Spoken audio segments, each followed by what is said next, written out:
जय हिंद मेरे प्यारे साथियों। आज इस वीडियो में हम लोग देखेंगे रिस्पिरेटरी सिस्टम। आखिर हम लोग जो सांस लेते हैं तो कितना परसेंट ऑक्सीजन हमारे अंदर होता है, वो ऑक्सीजन का काम क्या होता है मेरे दोस्त, और सांस किस माध्यम से हम लोग लेते हैं, और सांस जो हवा होती है वो हमारे अंदर जाके क्या क्या काम करती है, इस सभी चीज़ों के बारे में हम लोग इस वीडियो में समझेंगे। सबसे पहले मेरे दोस्त देख लेते हैं, इसको मेरे दोस्त रिस्पिरेशन कहा जाता है, यानी श्वसन कहा जाता है। इसके दो टाइप्स हो जाते हैं मेरे दोस्त। एक को बोलते हैं मेरे दोस्त इनहेलेशन और एक को बोलते हैं एक्सहेलेशन। इसका मतलब क्या होता है? इनहेलेशन का मतलब सांस अंदर ले लेना, एक्सहेलेशन का मतलब सांस को छोड़ देना। तो जब अंदर लेते हैं मेरे दोस्तों सांस हम लोग, तो उस समय हम लोगों के पास हवा अंदर चली गई फेफड़े में। जब फेफड़े में हवा चली गई तो क्या क्या चीज़ें होते हैं फेफड़े में? जब हवा चली जाती है तो हवा में क्या क्या चीज़ें हैं, तो आप सभी को पता है नाइट्रोजन है, कितना परसेंट है? 78%। उसके बाद ऑक्सीजन है मेरे दोस्त 21%, और उसके बाद मेरे दोस्त आपका कार्बन डाइऑक्साइड है 0.03%। यही चीज़ है, शरीर में तो चला गया, ठीक है, लेकिन कितना परसेंट ऑक्सीजन का यूज होता है, तो वो भी चीज़ें समझो।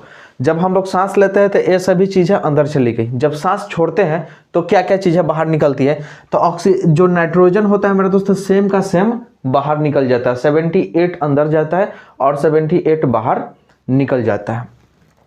ऑक्सीजन क्या करता है मेरे दोस्त? ऑक्सीजन में सिर्फ 17% ही निकलता है बाहर, बाकी 4% यानी 21% गया था अंदर और 17% निकला। कितना परसेंट बाकी रहा?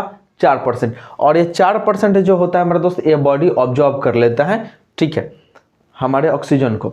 उसके बाद क्या होता है, जब ऑक्सीजन को ऑब्जॉर्ब कर लेता है तो उसको कार्बन डाइऑक्साइड में बदल देता है अपना, ठीक है, उसका यूज जो भी करके कार्बन डाइऑक्साइड में बदल देता है। जब फिर छोड़ता है मेरे दोस्त, तो इसमें 4% इसको मिला के, यानी कार्बन डाइऑक्साइड 4.6% छोड़ देता है। समझ में आया? कार्बन डाइऑक्साइड कितना गया था? 0.03%, एकदम नाम मात्रा के गया था अंदर, लेकिन निकला कितना? 4.6%। इसीलिए जब आप सांस छोड़ते हो ना, तो किसी का मुंह पर सांस छोड़ोगे ना तो उसको सांस लेने में तकलीफ हो जाएगा। किसी का मुंह के पास में देखना, आप सांस छोड़ के वो सांस नहीं ले पाएगा, वो कहेगा अरे हटो हटो। क्यों? क्योंकि आप उसके सामने क्या छोड़ रहे थे? कार्बन डाइऑक्साइड छोड़ रहे थे, तो नहीं ले पाता है, ठीक है। चलो ये चीज़ें समझ में आ गई। तो हम लोग 4 पॉइंट वैसे आपके एग्जाम में देता है ऑप्शन में, लेकिन 4.6 आपका करेक्ट वैल्यू होता है कार्बन डाइऑक्साइड का। इसके बारे में समझ गए। उसके बाद मेरे दोस्त ये चीज़ें देखेंगे, जो श्वसन अंग कौन कौन से होते हैं, उसके बाद हम लोग फेफड़े के बारे में बढ़ेंगे। श्वसन अंग मेरे दोस्त ये हो जाता है नासा छिद्र, और इसको बोलते हैं नासा कपाट। नासा छिद्र, नासा कपाट, समझ में आ रहा है? जिससे हम लोग सांस लेते हैं ना, उसी को श्वसन अंग बोलते हैं। तो हम लोग यहाँ पे है नासा छिद्र और नासा कपाट। नासा कपाट में यहाँ पे म्यूकोसा होता है, चिपचिपा पदार्थ, डस्ट वस्ट जाता है ना तो यहाँ पे जम जाता है, नकटी ओकटी उसी से बन जाता है, तो आप वैसे अंगुली लगा के निकाल लेते हो, ठीक है। मेढक में देखोगे मेरे दोस्त, तो मेढक जब छोटा रहता है ना, टेडपोल उसको बोलते हैं। जब मेढक का बच्चा होता है छोटा, जैसे पानी वानी में बैंग मछली नहीं समझते हो, वैसे ही तो जब टेडपोल होता है ना, तो वो गलफट से सांस लेता है। किससे लेता है? गलफट से सांस लेता है। और जब वो 12 मेढक बन जाता है तो उसके पास फेफड़ा हो जाता है विकसित, तो फेफड़े से सांस लेने लगता है। लेकिन जब वो उसको, जैसे बरसात के दिन में मेढक आपको दिखता है, बरसात जब नहीं रहता था मेढक आपको बहुत ही कम दिखता है, और बहुत सारे मेढक मिट्टी के अंदर दबते दबते दब जाते हैं, मिट्टी के अंदर ही और दब जाता है, देखना। तो वो क्या, किससे सांस लेते हैं? तो वहाँ पे वो लोग त्वचा से सांस कर लेते हैं, और उसे बोलते हैं निष्क्रिय अवस्था। एकदम मेढक आंख बंद करके समाधि ले लेता है, समझ लो। और जब समाधि ले लिया तो त्वचा से सांस लेने लगता है। तो उसके पास 3 ऑप्शन होते हैं।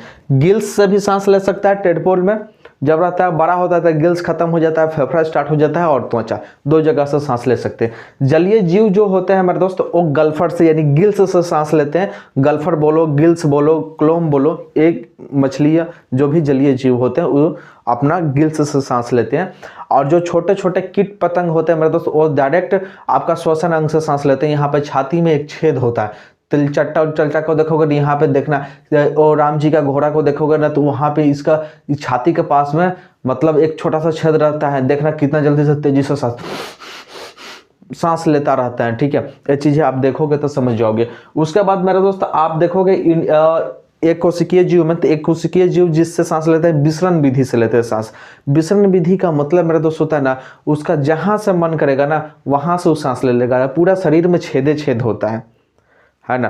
तो बस विसरण विधि इसी को कहते हैं, माने कहीं से वो सांस ले लेता है। अमीबा उमीबा ये सभी यूनिसेलुलर में आते हैं, एकोसिकिया में आते हैं मेरे दोस्त, तो वो लोग सांस ले लेते हैं। बाकी मानव हो गया, पक्षी हो गया, मगरमच्छ हो गया, इन लोगों के पास अपना फेफड़ा होता है, तब फेफड़ा से सांस लेते हैं। खैर अपने बारे में बात कर लेते हैं।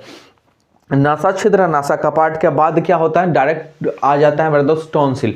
नासा क्षेत्र, नासा कपाट के पास डायरेक्ट मुंह आ जाता है, और मुंह के जस्ट बाद देखोगे तो टॉन्सिल आता है। टॉन्सिल क्या करता है, ये मेरे दोस्त एक टॉन्सिल होता है आपका स्पीड ब्रेकर के लिए। कुछ खाते हो ना, तो जैसा घोटोगे ना टॉन्सिल रोकेगा, रुको आराम से जाएगा अंदर। ये चीज़ एकदम तुरंत लोगे, आप तुरंत चाहोगे जो हम खा जाए तो नहीं खा पाओगे। ठीक है, क्या होता है, टॉन्सिल उसको रोक देता है। जब घोटोगे, खा के उसको निगलोगे, यानी घोटना, तब जाके आराम से टॉन्सिल अब भेजेगा नीचे। और जब टॉन्सिल के बाद जस्ट पहुंचोगे ना, तो यहाँ पर फैरिंग्स होता है। फैरिंग्स का मतलब मेरा दोस्त क्या हो जाता है, दीवाल। एक गर्दन के पीछे के जो दीवाल होता है ना, गर्दन के पीछे का दीवाल, यहाँ के पीछे का दीवाल, इसको फैरिंग्स बोलते हैं। इसमें जाकर भोजन हो या हवा हो, ये कोई भी टकराता है। उसके बाद आ जाता है मेरा दोस्त लैरिंग्स। लैरिंग्स क्या करता है, ये वॉइस बॉक्स होता है। जैसे हम बोल रहे हैं ना, तो ये लैरिंग्स होता है। ठीक है, इजी आवाज़ निकलता है, और लैरिंग्स जिसका खत्म हो जाता है ना, वो इसका आवाज़ नहीं निकलता है, साए साए साए साए बोलेगा। समझ में आ रहा है। और खांसी वासी में मेरा दोस्त यही डिफेक्टिव हो जाता है, तो आदमी का गला बैठ जाता है, मोटा हो जाता है, या बहुत चिल्लाते चिल्लाते हो नहीं जाता है एक हिसाब से आवाज़ इधर उधर, तो वॉइस बॉक्स की वजह से ही होता है, लैरिंग्स की वजह से होता है। उसके नीचे जब आओगे ना मेरे दोस्तों, आपको दो नली यहाँ पे बन जाती है, एक ट्रैकिया हो जाता है, एक फूड पाइप हो जाता है। तो यहाँ पे मेरे दोस्त आपका इपीग्लोटिस रहता है, बीच में इपीग्लोटिस रहता है। ये क्या करता है, ये इसको बंद कर देता है। खाना जब खाते हो तो ये ट्रैकिया वाले भाग को बंद कर देता है, और ये फूड पाइप की तरफ से आपका पेट में चला जाता है। ठीक है, स्टोमक में आपका भोजन चला जाता है। लेकिन जब सांस लेते हैं ना, तो सांस लेते हैं तो ये सीधा खड़ा रहता है, ये इसमें भी सांस जाता है और इसमें भी सांस जाता है। सांस लेते हो तो पेट में भी तो सांस जाता है, ऐसा थोड़ी जो सिर्फ फेफड़े में जाता है, नहीं, दोनों जगह जाता है। ठीक है, अब देखो, जब यहाँ पे ट्रेकिया के बारे में समझेंगे हम लोग, ट्रेकिया के बारे में ज़्यादातर समझेंगे। ट्रेकिया क्या होता है मेरे दोस्त, यही आपका अंग होता है। यहाँ से ये वाला सीधा हो जाएगा ट्रेकिया। ठीक है, ट्रेकिया, और ट्रेकिया से मेरे दोस्त निकलता है एक दो पार्ट निकलते हैं, ट्रेकिया से दो पार्ट निकलते हैं, जिसको ब्रोंकाई बोलते हैं। देखो, एक ट्रेकिया हो गया, ट्रेकिया से ब्रोंकाई, ब्रोंकाई यहाँ पे निकल गया इस हिसाब से, और पूरा एकदम शोर जैसा फैला होता है। देखो क्या होता है, यहाँ पे देख लो ध्यान से, ये वाला ब्रोंकाई हो गया, और इसमें ऐसे ऐसे ऐसे ऐसे शोर जैसा निकला होता है, जिसको ब्रोंक्यूलिस बोलते हैं। और ये छोटा छोटा छोटा छोटा गुच्छा टाइप का जो दिख रहा है, ये इसको एल्वेलाई बोलते हैं। देखो दोनों में होता है, ये वाला हो जाता है ब्रोंकाई, और ये हो जाता है ब्रोंक्यूलिस। ठीक है, बहुत सारे निकल रहे होते हैं ब्रोंक्यूलिस, और इसमें जो होता है ना अंगूर का गुच्छा टाइप का, इसको एल्वेलाई बोलते हैं। एल्वेलाई क्या करता है, इसी में मेरा दोस्त आपका ऑक्सीजन जाता है, और कार्बन डाइऑक्साइड सब जितने भी हवा होते हैं इसी में जाते हैं, और यहीं पे आपका ब्लड रहता है, ब्लड आया रहता है।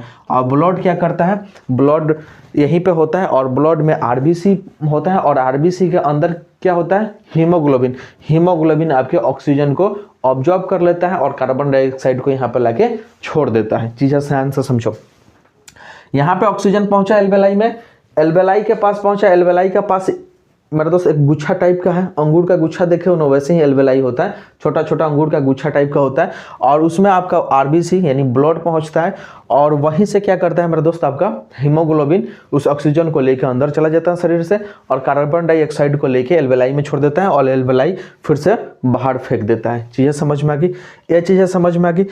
उसके बाद मेरे दोस्त इसके जो बाहर का जो झिल्ली होता है, जो फेफड़ा जिस झिल्ली में रहता है, जिसका लेमिनेशन किया होता है, या किसी प्लास्टिक में कोई सामान रखते हो तो एक होता है ना झिल्ली, तो इसके ऊपर का जो प्लास्टिक का जो झिल्ली होता है, प्लास्टिक टाइप का चिकनाहट टाइप का जो झिल्ली होता है, प्लूरा मेम्ब्रेन का बना होता है। ठीक है, और जस्ट फेफड़े के नीचे एक डायफ्राम होता है, यहाँ से यहाँ तक डायफ्राम होता है, ऐसे गोल टाइप का ऐसे डायफ्राम होता है। ठीक है, इस टाइप का डायफ्राम होता है, और ये डायफ्राम क्या करता है, जैसे हम लोग सांस लेते हैं ना, खींचते हैं तो ये नीचे आता है, छोड़ते हैं तो ये ऊपर जाता है। ये क्या करता है, ये 80% हेल्प करता है सांस लेने और छोड़ने में। ठीक है, और जो रिब्स होते हैं ये भी फैलाने में और सिकुड़ाने में साथ रखा। रिब्स आपका ना, अगर दो फ्लोटिंग रिब्स इधर होते हैं ना, अगर फ्लोटिंग रिब्स को अगर यहाँ पे होल्डिंग कर दो, आप फिर सांस लो ना, तो जल्दी सांस नहीं लिया जाएगा। और डायफ्राम को अगर रोक दो डायफ्राम को भी रोक दो और फ्लोटिंग रिब्स को भी रोक दो, आपका फेफड़ा फैलेगा ही नहीं। और जब फेफड़ा फैलेगा नहीं तो आप सांस नहीं ले पाओगे, मर जाओगे। आदमी जब वो ऊपर से गिरता है ना तो उसको अगर कुछ नहीं भी होता है ना फिर भी मर जाता है। पता है क्यों? क्योंकि जैसे गिरता है ना उसका डायफ्राम ही नीचे का टूट जाता है। जब डायफ्राम टूट जाएगा ना सांस छोड़ ही नहीं पाएगा। खींचने के लिए तो खींच लेगा, जल्दी छोड़ नहीं पाता है। छोड़ने के लिए डायफ्राम को ऊपर करना पड़ता है, फिर खींचने के लिए नीचे करना पड़ता है। 80% हेल्प करता है डायफ्राम। और वही चीज़ें होता है जब बहुत ऊपर से आदमी गिरता है, ऐसे देखोगे कभी कभी तो ठीक है, हाथ गोड़ कोई दिक्कत नहीं, हाथ गोड़ थोड़ा बहुत टूटा है लेकिन चोट वोट उसका काम भी लगा होगा ना, लेकिन जब से डायफ्राम आपका टूट जाता है, ठीक है, तो वो आदमी निकल लेता है। तो डायफ्राम टूटने की वजह से क्या होता है, उसका सांस बंद हो जाता है। तो 80% डायफ्राम हेल्प करता है और 20% रिब्स, जो फ्लोटिंग रिब्स होते हैं ना, ये सांस लेने देने में सहायता करती है। ठीक है, मतलब फैलाने में और छोड़ने में ये सहायता करती है। आई होप ये सभी चीज़ें समझ में आ गई होगी। और इसके बाद मेरे दोस्त आंतरिक श्वसन के बारे में फिर आ जाती है ये सभी चीज़ें। तो हीमोग्लोबिन क्या करता है मेरे दोस्त, इस सेल के पास ले जाता है और सेल में बहुत सारी चीज़ें होती है जिसमें आंतरिक श्वसन का काम, इंटरनल रिस्पिरेशन का काम मेरे दोस्त माइटोकॉन्ड्रिया करता है। और माइटोकॉन्ड्रिया के अंदर मेरे दोस्त क्रिब्स साइकिल चलता है, एटीपी बनता है, क्या क्या ग्लूकोज, सभी चीज़ें मेरे दोस्त बनते हैं, पायरूटिक एसिड बनता है। ये सभी चीज़ों के बारे में, आंतरिक श्वसन के बारे में हम आपको अगले टॉपिक में बता देंगे। आई होप ये सभी चीज़ें आपको समझ में आ गई होगी। तो मिलेंगे अगले नेक्स्ट वीडियो में। थैंक यू मेरे दोस्त।